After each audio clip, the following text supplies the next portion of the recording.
This is how to crochet the crocodile stitch part 2. We just finished our first foundation row in part 1, and now we're going to work on the scales. For this, we're going to pivot our work so that the very left double crochet is facing the top, and then we're going to add 5 front post double crochet around that post. If you don't know how to do the front post double crochet, let me know in the comments and I'll link that video below. But for this row, instead of turning, we are going to pivot it back and forth, and you'll see that in a moment. After the 5th front post double crochet, we are going to chain 1 for the tip of our scale, and then we're going to pivot it again so that the 2nd double crochet is on top, and then we're going to add 5 more front post double crochet going in the opposite direction to finish our first scale. Now in this video, I'll show you how to do the first 2 scales, but the repetitions are going to be the same for the rest of the row, and then I'll show you how to finish your row.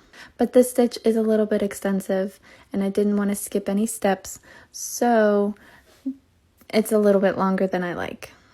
But this is what the first scale will look like, and for the second scale, we're going to move on not to the next, but the set of 2 double crochet after that. And we're going to do the same thing by adding 5 front post double crochet to one post, chain 1 for the tip, and then 5 front post double crochet going in the opposite direction on the other post. Now after this row, we're going to work one more foundation row, and then we're going to work another row of scales.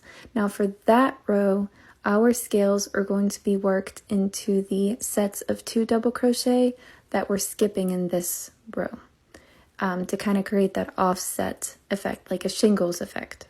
But we'll get to that in part 4 because I made a whole extra part for the next foundation row. Now, after you finish your scales for the row, what we're going to do is slip stitch into the center of the last scale. We're not going to chain or anything, just slip stitch into the very center. So that's the last row, last scale of the row. Add a slip stitch, and that's it. Check the comments for part 3.